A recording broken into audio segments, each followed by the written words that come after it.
तो कैसे हैं आप सभी लोग। एक बार फिर से स्वागत है आपका हमारे YouTube channel study with Yogesh में। आज संडे है और संडे को आपको पता है कि आपकी क्लासेस जो डेली रूटीन वाली है यानी जो पढ़ाई वाली है वो क्लासेस नहीं आती हैं।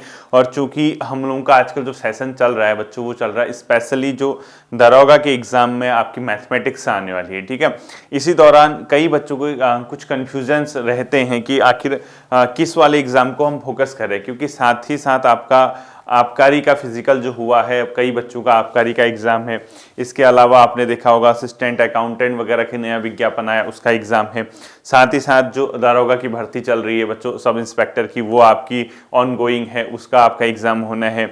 इसके अलावा जो एलटी है, लेक्चरर है, कई ऐसे पद हैं जो अभी आपके अध्याचन जिसका जो नोटिफिकेशन है वो आना बचा है, और उसकी भी कई बच्चों के दिमाग में प्रिपरेशन का जो मोड है उनका ये सोचना है कि यार उसकी भी तैयारी करनी है। इसके अलावा ARO का मेंस का एग्जाम है। यानी बहुत से जो डाइवर्सिटीज हम लोग देख रहे हैं, यानी विविधता देखते हैं आपके एग्जाम्स को लेकर कि क्योंकि आने वाले समय में आपके पास बहुत से ऐसे ऑप्शंस हैं बच्चों जहां पे आप लोग अपना क्या कर सकते हैं, अपने आप का या अपना जो अंतिम रूप से चयन ले सकते हैं, ठीक है।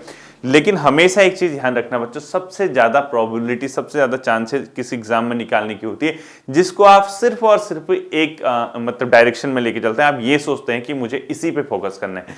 अगर आप हमेशा इस कंफ्यूजन में रहेंगे कि यार ये भी निकल सकता है, ये भी निकल सकता है, ये भी निकल सकता है, किसी न किसी एग्जाम में निकल जाएंगे, अगर आप इस तरीके की सोच लेके चलेंगे तो फिर क्या होता है, लास्ट में हमारी तैयारी जो होती है बच्चों वो किसी भी एग्जाम की नहीं हो पाती प्रॉपर तरीके से। यानी हम लोग इसी कंफ्यूजन में, इसी मझधार में फंसे रहते हैं कि आखिर फाइनल सिलेक्शन किस एग्जाम में हमारा होगा और उसकी एग्जाम की हम तैयारी ही नहीं कर पाते हैं।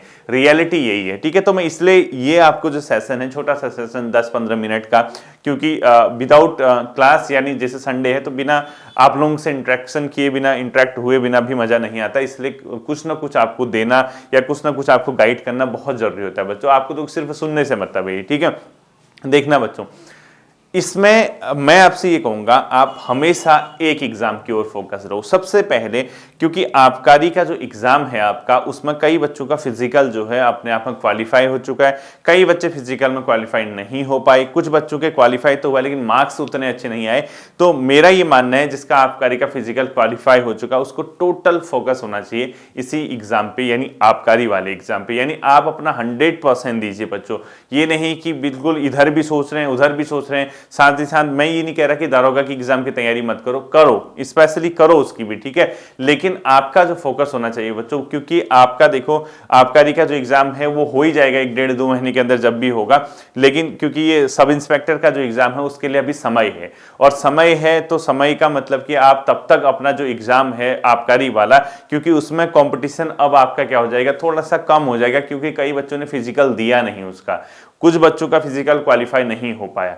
तो आपका जो एग्जाम में भाग लेने वाले बच्चे होंगे बहुत ज्यादा नहीं होंगे आबकारी वाले में, तो एक बहुत बढ़िया चांस जो है आपका आबकारी के लिए बन रहा है, आपका एक अच्छा योग, एक अच्छा संयोग आपका बन रहा है कि आपका फाइनली एग्जाम आबकारी वाला निकल सकता है, ठीक है। तो मेरा यही सलाह है, आपकी अगर फिजिकल में अच्छे मार्क्स हैं यानी आप इसको फिजिकल को क्वालिफाई कर चुके हैं विथ गुड मार्क्स, देन आपको टोटली फोकस रहना चाहिए किसमें, आपके आबकारी वाले एग्जाम में। क्या इसके साथ दरोगा का एग्जाम भी आपको फोकस करना चाहिए? दरोगा का एग्जाम बिल्कुल आप फिल कीजिए, ठीक है, क्योंकि सब इंस्पेक्टर आपका ऊपर का स्केल भी है, एग्जाम भी बड़ा है, एग्जाम पैटर्न भी उसका आपने देखा होगा, क्योंकि उसमें प्रीलिम फिजिकल के साथ साथ क्वालिफाइंग फिजिकल के साथ साथ जो 2 पेपर होने वो लेंथी सेशन है बच्चों, ठीक है।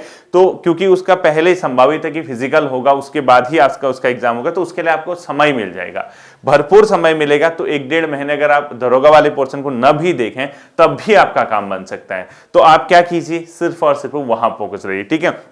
इसके अलावा जिसका कोई एग्जाम नहीं है, सिर्फ सब इंस्पेक्टर का है बच्चों, मैं तो आपसे यही कहूंगा सब इंस्पेक्टर का अगर आपका एग्जाम है, इसके अलावा आपके पास अभी कोई भी विकल्प नहीं है, तो आप किसी विकल्प की तलाश भी मत करना, क्योंकि अगर आप यहां से फोकस रहेंगे, यहां से आप सोचेंगे नहीं मुझे यही एग्जाम निकालना है, देन आप देखेंगे कि एक बहुत अच्छे लेवल की आपकी तैयारी हो गई है, आपको यकीन नहीं होगा समय, क्योंकि मैंने आपसे बार बार कहा है आप ये मत सोचना कि बहुत ज्यादा समय आपके पास है आपका एग्जाम होने में, क्योंकि समय जाने में समय नहीं लगेगा। आज ही से आप अगर उसकी तैयारी करेंगे, उसके जो एग्जाम पैटर्न को देखते हुए, क्योंकि फिजिकल तो क्वालिफाइंग, आप आधा घंटा 45 मिनट अपना फिजिकल प्रैक्टिस कीजिए, देन 24 घंटे में से जितना अधिक समय हो सकता है, क्योंकि आपको ये जो एग्जाम है, जब इसका एग्जाम होने वाला होगा, इसकी डेट आएगी, तो आपको वहां पे कहीं ना कहीं जब रिवीजन करना होगा आपको समस्या उत्पन्न होगी, क्योंकि सिलेबस इतना लेंदी है बच्चों। 2-2 पेपर हैं, 300 मार्क्स का आपका एग्जाम है, 150 का आपका पहला पेपर है, 150 का आपका दूसरा है। तो वो होता क्या है, अगर आप अभी से हवा में लेके चलोगे, आप सोचोगे हो जाएगा, जब होगा तब होगा,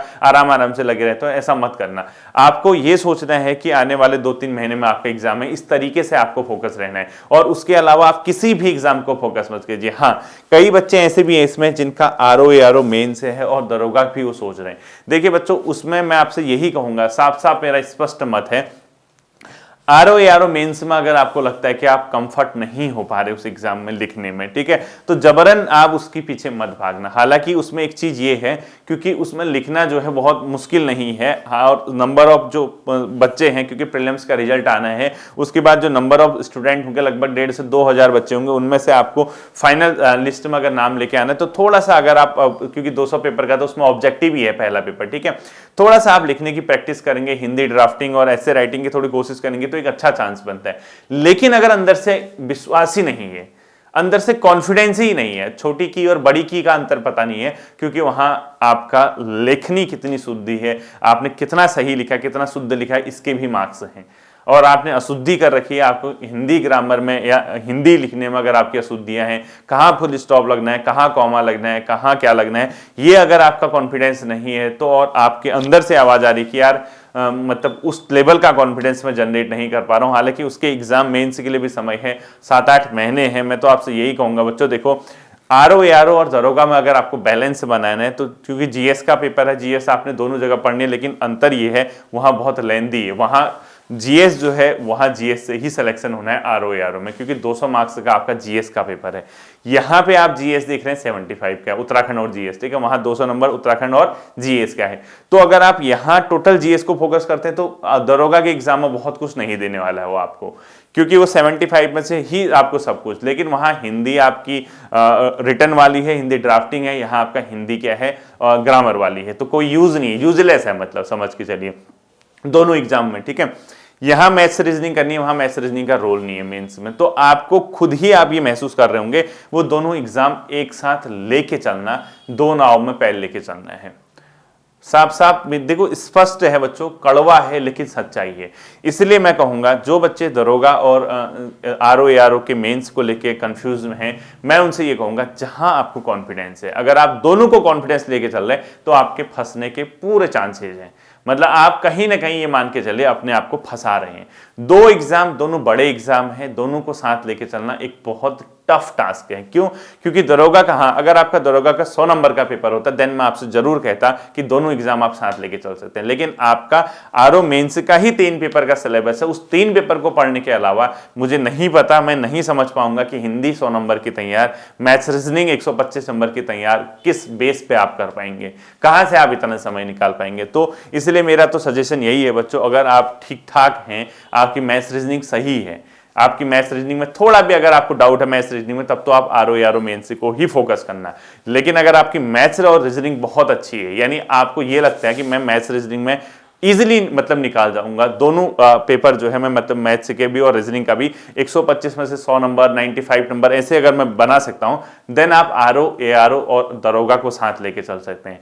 मैथ्स रीजनिंग 0 है, देन आप, मैं कहूंगा, आप, मेरी सलाह ये है कि आप किसकी ओर जाइए, आरओ मेंस की ओर जाइए। और आपका अगर इस तरीके का सिनेरियो बन रहा है कि आपकी जो लेखन शैली है वो बिल्कुल भी खराब है, आप लिखने के लिए मतलब है ही नहीं, और साथ ही साथ आपकी मैथ्स रीजनिंग बहुत अच्छी है, तो आप दरोगा के साथ जाइए। और एक कंडीशन और ऐसी बन रही है कि आपकी लेखन शैली भी सही नहीं है, मैथ्स रीजनिंग भी सही नहीं है, तो आप लेखन शैली की ओर कोशिश करना। सारे मैंने आपके रास्ते बता दिए कि आपको क्या क्या करना चाहिए, फिर सुन लेना। आपकी मैथ्स रीजनिंग बहुत अच्छी है, मतलब आपको प्रॉब्लम ही नहीं होती मैथ्स रीजनिंग में, तो आप आरओ मेंस और दरोगा को साथ लेके चल सकते हैं। क्यों? क्योंकि आपको समय देने की जरूरत नहीं पड़ेगी उसके लिए, आपको नॉर्मल आप जीएस के लिए पढ़ेंगे ही पढ़ेंगे, तो यहाँ के जीएस आपकी उत्तराखंड तैयार हो जाएगी 75।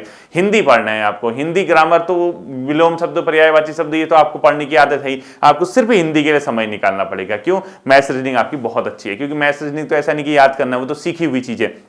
दूसरी कंडीशन, मैथ्स रीजनिंग आपकी गोल है, बिल्कुल गोल है, और आपका लेखन कला ठीक है, तो आप आरओ मेंस की ओर जाइए। तीसरी कंडीशन, मैथ्स रीजनिंग ठीक है, लेखन शैली गोल है, तो आप दरोगा की ओर जाइए। चौथी कंडीशन, मैथ्स रीजनिंग भी गोल है, लेखन शैली भी गोल है, तो सीखना है तो लेखन शैली वाला सीखना, क्योंकि वो ज्यादा आसान पड़ेगा आपको। ठीक है, ये सारे आपको मैंने सिनेरियोस बता दी क्या क्या होता है। इसके अलावा एक महत्वपूर्ण जो इंतजार है बच्चों, कई बच्चों का आज से नहीं काफी लंबे समय से है, जो एलटी का विज्ञापन है और जो प्रवक्ता का है, उसके विज्ञापन को लेकर भी कई बच्चों पे मतलब कई बच्चे वेट कर रहे हैं, इसका बेसब्री से इंतजार है। वास्तव में कई बच्चों को है, क्योंकि समय भी काफी हो गया, 2-2.5 साल पहले उसका शायद 2021 के समथिंग नोटिफिकेशन आया था, 2-2.5 साल हो ही गया। ठीक है, इसका आयोग की ओर से जब कैलेंडर आया था उसमें भी आपने देखा होगा शासन स्तर पे कई चीजें जो कुछ बिंदु हैं उसमें संशोधन के लिए उन लोगों ने माना है। मुझे लगता है कि समाज कल्याण का कोई एक जियो था, ठीक है, उसमें 2-3 पॉइंट प्रवक्ता वाले के उसमें अटके पड़े होंगे, जहां तक मैं समझ पा रहा हूं। वो कुछ करेक्शन अगर आपका हो जाता है, उसमें अगर सही स्पष्ट दिशा निर्देश मिल जाते हैं, तो संभावित है कि आपका दरोगा, ये आपका प्रवक्ता वाला एग्जाम भी बहुत जल्दी आपके सामने मिलेगा। और अगर आप बीएड धारी हैं, अगर आपके पास बीएड है, आप बीएड वाले हैं, एलटी के लिए और प्रवक्ता के लिए अगर आप एलिजिबल हैं, तो मेरी सलाह मानना, ना दरोगा देखना ना कुछ देखना, आप सिर्फ और सिर्फ अपना एकेडमिक देखना। वो आपके लिए आसान भी होगा, वो आपके लिए एक बेहतर मार्ग भी प्रशस्त करेगा, क्योंकि वहां कंपटीशन आपके अपने साथियों के बीच जो सिर्फ बीएड वाले हैं उनके साथ होगा। वो जनरल एग्जाम नहीं है, वो आपके सब्जेक्ट बेस्ड एग्जाम है, आपका स्पेसिफिक आपका अपने सब्जेक्ट के बेस पे सिलेक्शन होना है। क्योंकि अगर प्रीलिम्स उसमें होता है, वो तो क्वालिफाइंग होता है, वो कट ऑफ में आ ही जाते हैं लगभग उतने प्रीलिम्स, तो इतना टाइम से तैयारी आप लोग कर रहे हैं, वो आपको इजीली क्या कर सकते हैं, उसको निकाल सकते हैं। ठीक है, इसके अलावा क्योंकि अभी लोकसभा का इलेक्शन होना है बच्चों इस वर्ष, तो कहीं ना कहीं आचार संहिता की सुगबुगाहट भी अब सामने होगी लगभग 20, 25, 30 दिन बाद, या मार्च स्टार्टिंग में जब भी होता है। ठीक है, तो हो सकता है कि कई विभागों में जो पद हैं वो अधियाचन आयोग के पास अगर प्रेषित हो चुके हैं, तो उसका विज्ञापन जारी हो। तो इसमें कुछ एग्जाम लाइक कनिष्ठ सहायक और आपका पुलिस कांस्टेबल भी, कई लोग कह रहे हैं पुलिस कांस्टेबल में भी इसमें आ जाए, और कुछ ऐसे कुछ जनरल एग्जाम जो सभी के लिए हों, या इसके साथ साथ जो अपर पीसीएस या लोअर पीसीएस, तो खैर अभी फाइनल आया नहीं, अपर पीसीएस भी फाइनल नहीं है। अपर पीसीएस के फाइनल के लिए भी कई बच्चे कह रहे थे, लेकिन थोड़ा सा मुझे लग रहा कि जब तक पुराना नहीं आता, तो अब देखो देते हैं नहीं देते हैं, क्या रहता है क्या नहीं रहता, उसका वेट करना पड़ेगा। तो मैं आपसे सिर्फ और सिर्फ यही इस बारे में कहना चाहूंगा बच्चों, ये जितना भी आप तैयारी कर रहे हैं, जो भी आप पढ़ रहे हैं, जैसा भी पढ़ रहे हैं, वन साइड ओरिएंटेड होकर पढ़ना। एक क्षेत्र में अगर आप अपना 100% देंगे, वो आपकी सफलता का मार्ग जल्दी ही प्रशस्त करेगा, इन कंपैरिजन कि आप दो नाव में पैर लेके चल रहे हैं। ये बहुत मुश्किल हो जाता है बच्चों, कभी कभी हमारे सामने एग्जाम तो होते हैं, लेकिन हम फोकस नहीं हो पाते कि हम किस एग्जाम को फोकस करें, हम कहाँ किस वाले एग्जाम की ओर ज्यादा ध्यान दें ताकि हमारा एग्जाम निकल जाए। सिलेक्शन लेना ज्यादा इंपॉर्टेंट है, अपने अंदर एनालिसिस करना, अपने आप से पूछना कि किस एग्जाम के लिए आप बेहतर हैं, कहां आपके अंदर कॉन्फिडेंस है, किस एग्जाम को आप क्रैक कर सकते हैं, ये चीजें आपको ध्यान में रखनी है। ठीक है, होपफुली ये बातें आपके समझ आई होंगी। इन आधार पे, इन्हीं बातों के आधार पे आप लोग आगे की अपनी रणनीति बनाएंगे, आने वाले भविष्य की आप लोग रणनीति बनाएंगे, इजीली आप एग्जाम को क्रैक करने में सक्षम हो पाएंगे। क्योंकि आप लोग अगर मेहनत कर रहे हैं तो मेहनत का परिणाम मिलता ही मिलता है, बशर्ते मेहनत को सही दिशा में लेके जाना। ये मत सोचना कि अभी एग्जाम नहीं है तो कभी नहीं होगा, ये गलत फहमी मत रखना बच्चों। एग्जाम होते हैं, समय जाने में समय नहीं लगता, फिर से मैं आपसे कहूंगा, क्योंकि एक दिन ऐसा आएगा कि आपके सामने एग्जाम होगा, उस दिन आपके हाथ पैर न फूलें डर के मारे कि कैसे करें क्या करें। इसलिए वक्त रहते अगर आपने मेहनत कर ली, तो वो वक्त रहते मेहनत करने के बाद आपको उसका परिणाम भी वक्त रहते मिल जाएगा। अन्यथा समय इतनी जल्दी भागता है, आप वेट करते रह जाओगे, आपका एग्जाम भी हो जाएगा, आपके साथ ही सेलेक्टिव भी हो जाओगे, फिर माथापच्ची करने से बेहतर है कि आज ही से, अभी से जो भी एग्जाम आपका है, जिस ओर भी आप ओरिएंटेड हैं, उस एग्जाम की ओर फोकस करके अपना 100% दीजिए। क्योंकि समय दोबारा नहीं मिलता बच्चों, ये बहुत एक बढ़िया टाइम होता है जब हम लोगों को पढ़ने का मौका मिलता है। अपॉर्चुनिटी हर किसी के पास नहीं होती बच्चों आगे बढ़ने की। आप लोगों को भगवान ने इस काबिल बनाया है कि आप लोग उस अपॉर्चुनिटी को भुना सकते हैं अपनी सफलता में। तो कहीं ना कहीं जितना भी समय होता है, अपनी प्रोडक्टिविटी को और बढ़ाइए। लर्निंग के मामले में जितना सीखोगे उतने क्लोज पहुंचोगे अपनी सफलता के। तो सीखिए, सीखते रहिए और सीखने की ललक को हमेशा जिंदा रखिए। यही जो चीज है आपको आपकी मंजिल तक लेके जाएगी। ठीक है, उम्मीद करता हूं ये बातें आपकी समझ आई होगी। कल से हम लोग फिर से जो आपका आजकल दरोगा की क्लासेस चल रही हैं, घातांक करणी की 2 वीडियोस मैंने दे दी है, एलसीएम एचसीएफ हमारा एंड हो चुका है, तो घातांक करणी वाला हम लोग एंड करेंगे। ठीक है, फिर मिलते हैं अगले सेशन पे, अपना ध्यान रखिएगा। Thank you.